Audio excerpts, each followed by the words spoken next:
الله الله يا ربي، الله الله ومن قلبي علت وضح كده منها، صلى الفجر ولف مصر وحواليها. الله الله على الأصغر، الله الله الله أكبر أم الدنيا كمان وأكتر، لو قلت أوصفها أنا مش هنصفها وأكفيها. الله الله حين على مصر مين يبعت سلامك كلمتين يا هلا الله، مشتاق لناسها الطيبين ودي أما فيها مخلصين يا ما شاء الله، وأصغر العلماء نقدر نقول ما تشاء الله، أدعي لهم رب السماء وقولوا آمين إن شاء الله إن شاء الله. الله الله يا ربي، الله الله ومن قلبي علت وضح كده مني.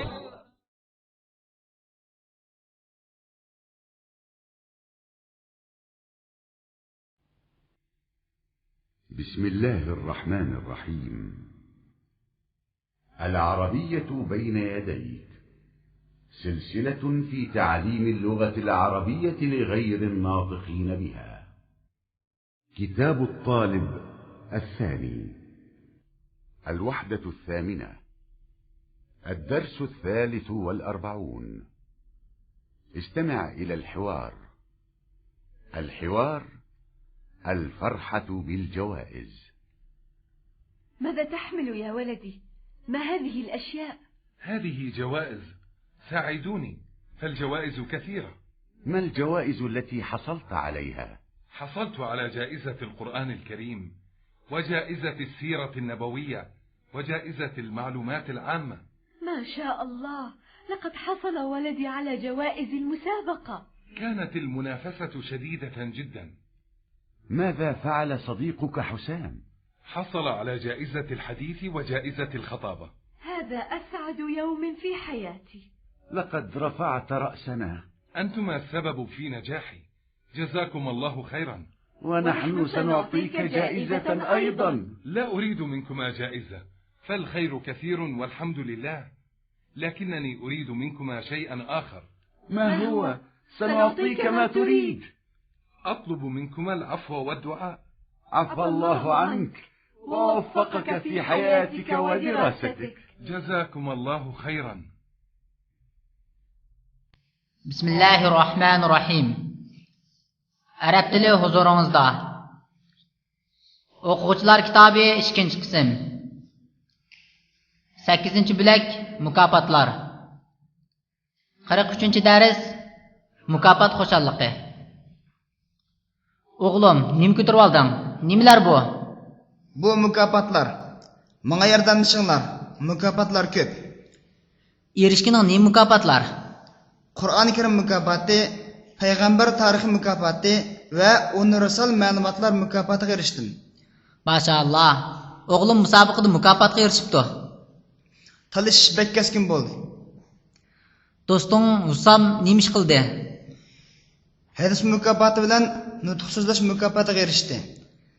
Bu hayotimdagi eng baxtli kun. Yüzimizni yo'riq qilding. Mening utuq qozonishimga ikkinglar sababchi. Alloh sizlarga yaxshi mukofotlarni bersin. Biz sizni mukofotlaymiz. Sizlarning mukofotlashinglari hojatsiz. Yaxshilik ko'p. Alloh shukri. Biroq men ikkinglardan boshqa narsani so'rayman. Nima u? So'rag'iningni birimiz. So'rag'iningni sana birimiz. Sizlarning kechirim va duo so'rayman. Alloh sizni afv qilsin. Turmushing va o'qishingga muvaffaqiyat ato qilsin. Alloh sizlarga yaxshi mukofotlarni bersin. الوحدة الثامنة، الدرس 44. استمع إلى النص. أنواع الجوائز. تمنح كثير من الدول جوائز كثيرة للمبدعين، والهدف من تلك الجوائز خدمة العلوم والآداب وغيرها، وهي تمنح للأشخاص المبدعين في تلك المجالات، وتكون الجائزة في الغالب مكافأة مالية تختلف قيمتها من بلد إلى بلد، فقد تبلغ مئات الدولارات في بعض البلاد، وقد تصل إلى $1,000,000 في بلاد أخرى، وقد يصحب المكافأة المالية درع أو شهادة أو غير ذلك. تنقسم الجوائز إلى قسمين: جوائز محلية وجوائز عالمية. والجوائز المحلية هي التي تمنحها الدولة لأبنائها الذين يخدمون العلم والثقافة في بلدهم، ومن ذلك جوائز الدولة التقديرية وجوائز الدولة التشجيعية.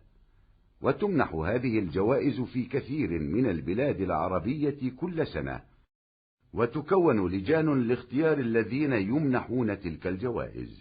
أما الجوائز العالمية فتمنحها هيئات عالمية للأشخاص الذين يخدمون الإنسانية في جميع أنحاء العالم في مجالات العلوم والآداب وغيرها. ومن الجوائز العالمية المشهورة جوائز الملك فيصل العالمية التي تمنحها مؤسسة الملك فيصل الخيرية بالمملكة العربية السعودية. وهناك جوائز نوبل العالمية، وتكون كل مؤسسة أو هيئة لجانا وتضع شروطا لمنح جوائزها. بسم الله الرحمن الرحيم. Arab tili huzuringizda. O'quvchilar kitobi 2-qism. 8-bo'lak mukofotlar. 44-dars mukofotlar turlari.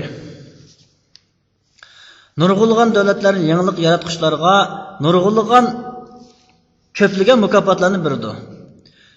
Shu mukofotlarni berishdan maqsad ilm-fan, adabiyot va boshqa sohalarga xizmat qilishdir.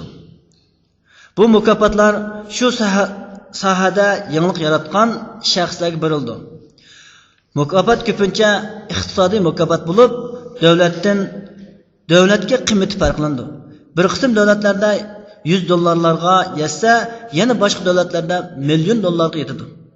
Ba'zida iqtisodiy mukofotlarga taqdirnoma, guvohnoma yoki uningdan boshqa narsalar qo'shilib berildi. Mukofotlar 2 turlik bo'lib, yerlik mukofot va xalqaro mukofot. Yerlik mukofot davlat ichida bilim va madaniyatga xizmat qilayotgan fuqarolarga davlat beradigan mukofotdir. Davlat taqdirlash mukofoti va davlat rag'batlantirish mukofoti shularning ichiga kiradi. Bu mukofotlar arab davlatlarining ko'pincha har yil berilyotdi. Va shu mukofotlar berilgan kishilarni tanlash uchun komitetlar qurilyotdi. Ammo xalqaro mukofotlarni bo'lsa, dunyoning har qaysi joylaridagi ilm-fan, adabiyot va uningdan boshqa sohalarda insoniyatga xizmat qilayotgan kishilarga xalqaro guruhlar berdi. Mashhur xalqaro mukofotlarning biri Saudiya Arabistonidagi Podshoh Faysal xayriyat organi beradigan Podshoh Faysal xalqaro mukofotidir. Ya'ni xalqaro Nobel mukofoti bo'lib, har organ yoki har guruhga komitet bo'lib tashkillanib Nobel mukofotini berishning shartlarini tuzishdi. الوحدة الثامنة. الدرس 45. استمع إلى الحوار. الحوار اختيار الطالب المثالي. نجتمع اليوم لاختيار الطالب المثالي. ما صفات الطالب المثالي في رأيكم؟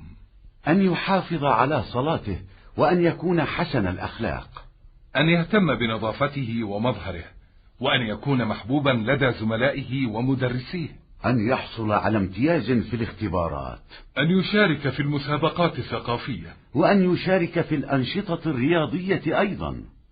والآن يختار كل واحد منكم 3 طلاب ويكتب أسماءهم في البطاقة. هناك اسم مشترك في جميع البطاقات: أحمد علام هو الطالب المثالي. سنعلن النتيجة للطلاب في الأسبوع القادم إن شاء الله.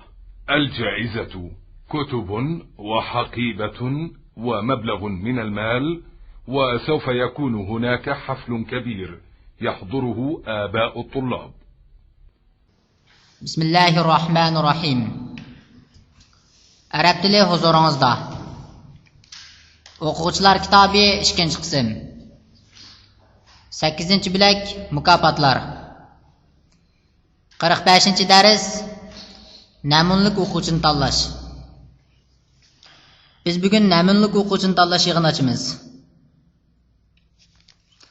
Sizlarningcha namunlik o'quvchining qanday sifati bo'ldi? Namozga ahamiyat berish va axloqi yaxshi bo'lish. Tazliq ahamiyat berish, ratlik bo'lish, saboqdoshlari va o'quvchilar o'rtasida mehr muhabbat bo'lish.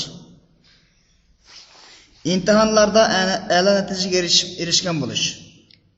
Madaniyat musobaqalarida qatnashgan bo'lish. Tantarbiya faoliyatlariga qatnashgan bo'lish. Endi har biraylan 3 o'quvchini tanlab, ismlarini kart ustiga yozsin. Mudir o'quvchilarning kartlarini yig'di.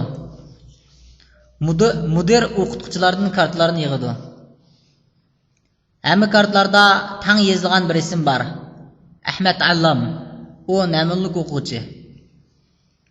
O'quvchilarga natijani Alloh xolisa kelar hafta e'lon qilamiz. Mukofot, kitob, sumka va ma'lum so'mdagi pul. Cho'ng bir murosim bo'ldi. O'quvchilarning ota-onalari kelib qatnashdi. الوحدة الثامنة. الدرس 46. استمع إلى النص. جائزة الملك فيصل العالمية. تمنح مؤسسة الملك فيصل الخيرية منذ عام 1397 للهجرة 5 جوائز عالمية في 5 مجالات، هي خدمة الإسلام والدراسات الإسلامية والأدب العربي والطب والعلوم. وتتكون الجائزة من شهادة تحمل اسم الفائز، وملخصا للعمل الذي حصل به على الجائزة، وميدالية ذهبية، ومبلغ 750,000 ريال. فاز بجوائز الملك فيصل كثير من العلماء من الشرق والغرب، ومن أشهر الذين نالوا جائزة خدمة الإسلام أبو الأعلى المودودي من باكستان، وأبو الحسن الندوي من الهند، وأحمد ديدات من جنوب إفريقيا، وعبد العزيز بن باز من السعودية.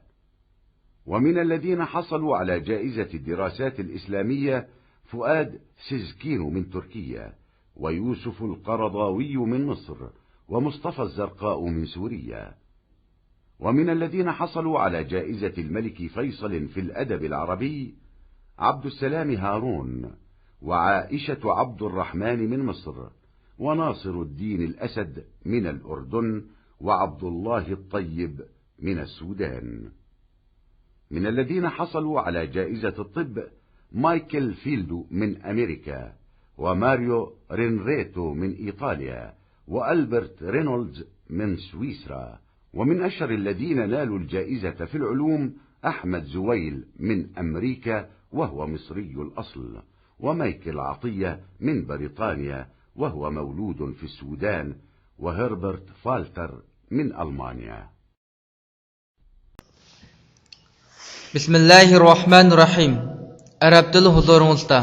O'quvchilar kitobi 2-qism 8-bilak mukofotlar.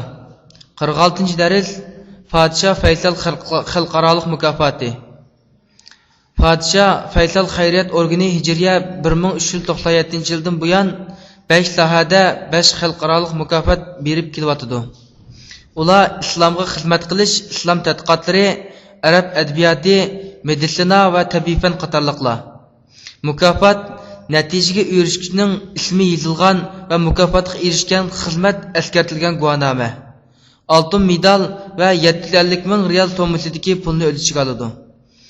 Podshoh Faysal mukofotiga Sharq va G'arb olimlaridan ko'pincha erishgan. Islom xizmati mukofotiga erishgan dongli kishilar Pokistondan Abul A'la Mevdudi, Hindistan'dan Abu Hasan An-Nadvi, Janubiy Afrikadan Ahmad Didat ve Saudiya Arabistan'dan Abdul Aziz ibn Baz qatorliqlardir. İslam tadqiqot mukofotiga erishgan kishilar Turkiyadan Fuat Siskin, Misrdan Yusuf Qarzavi ve Suriyadan Mustafa Zarqa qatorliqlar. Arab adabiyot sohasida Podshoh Faysal mukofotiga erishgan kishilar Misrdan Abdusalom Harun ve Aysha Abdurrahman, Iordaniyadan Nasiruddin Asad ve Sudan'dan Abdullah Tayyib qatorliqlar. Medisina mukofotiga erishgan kishilar Amerikadan Michael Philip, İtalya'dan Mario Rinto, Shvetsariyadan Albert Rindolis qatorliqlar. Tabiiy fanda mukofotiga erishgan dangli kishilar Amerikadan Ahmad Suay, asli Misrlik, Angliyadan Michael Atya, Sudanda tug'ilgan ve Germaniyadan Herbert Falter qatorliqlar. الوحدة الثامنة، الدرس 48. استمع إلى النص. علماء نالوا جائزة الملك فيصل. نال جائزة الملك فيصل لخدمة الإسلام والدراسات الإسلامية بعض العلماء المشهورين، منهم عبد العزيز بن باز رحمه الله من عام 1330 للهجرة إلى عام 1420 للهجرة. الشيخ عبد العزيز بن عبد الله بن باز عالم وفقيه، ولد في الرياض في أسرة يغلب على كثير من أفرادها طلب العلم، وهو أحد العلماء الذين قضوا حياتهم في خدمة الإسلام والمسلمين. حفظ القرآن الكريم قبل سن البلوغ، ثم بدأ في تلقي العلوم الشرعية والعربية على أيدي كبار المتخصصين فيها.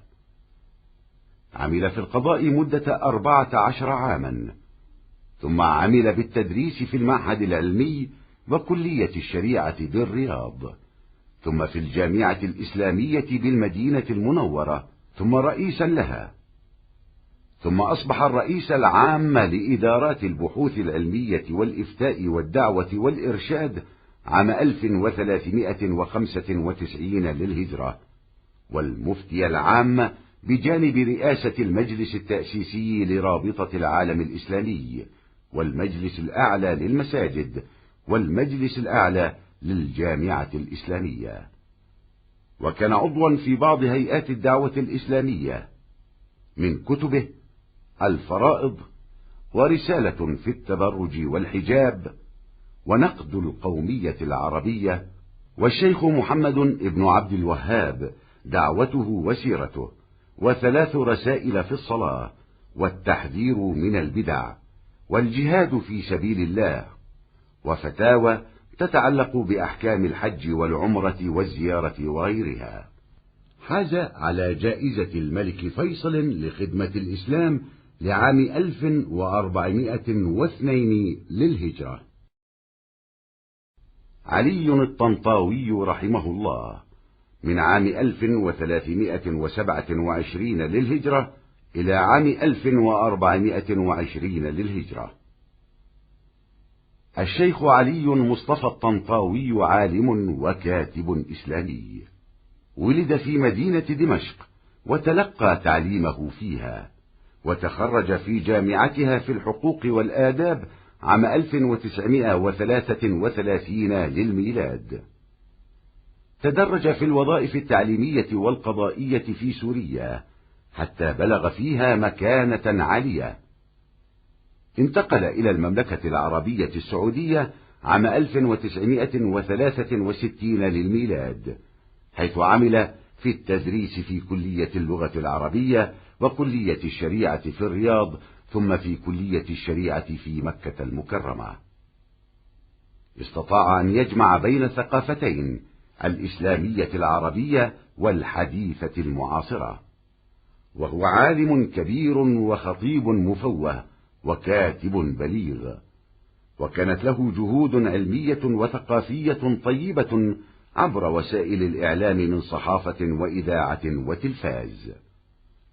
وقد عرف ببرنامجه الإذاعي مسائل ومشكلات، وبرنامجه التلفازي نور وهداية.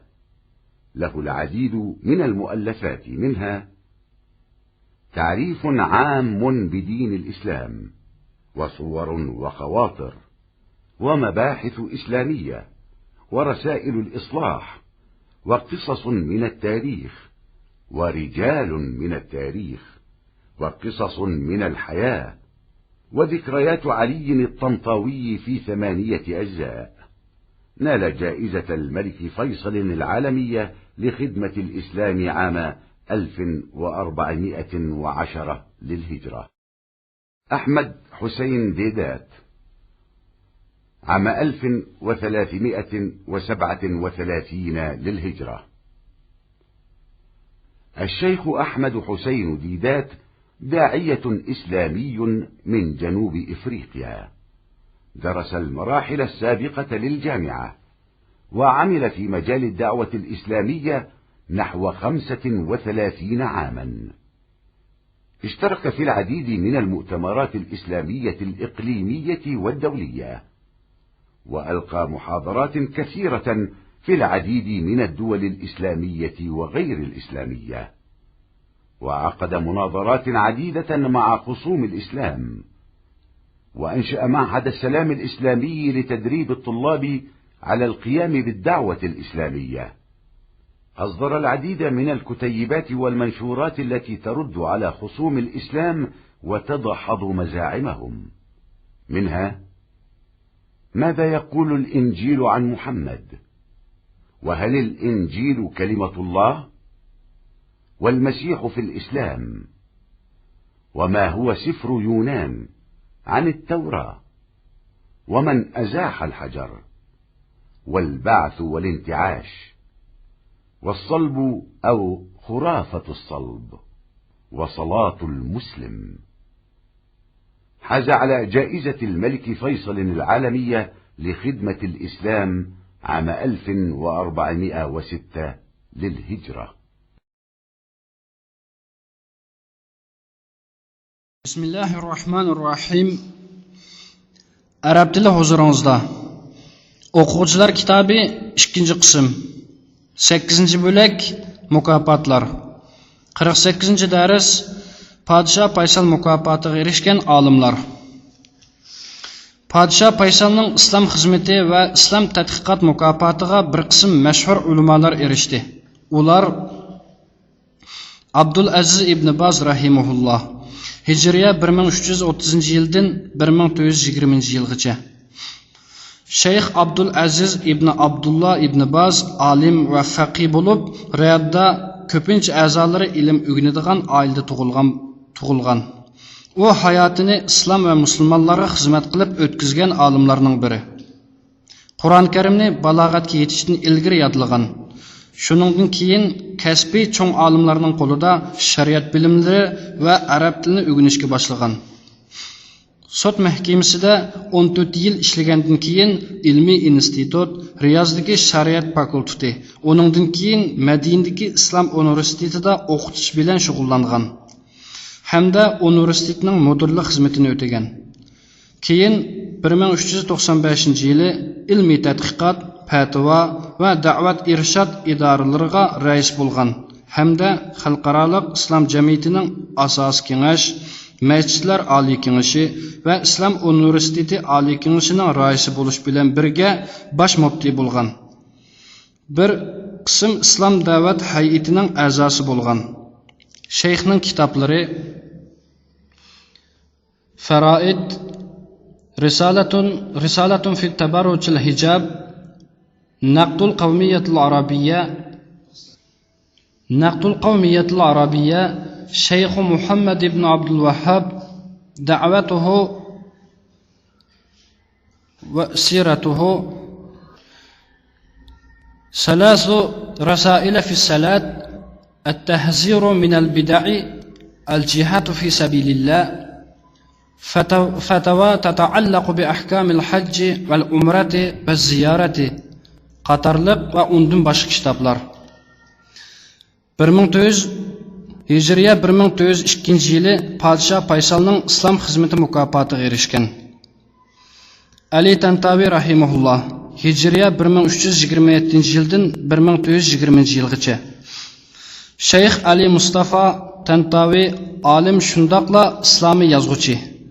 Dimashq shahri tug'ilib shu yerda bilim olgan. Dimashq universitetini 1933 yılı qanunshunoslik va adabiyot fanlari bo'yicha bitirgan. Suriyaning ma'rif va sud xizmatlarini ishlab yuqori o'ringa yetgan.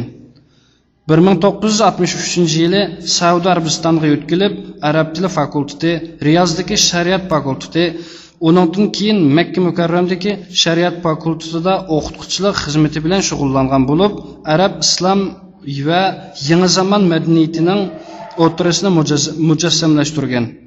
U cho'ng bir olim, natiq tashviqotchi, shundaqla fasohatli yozuvchi.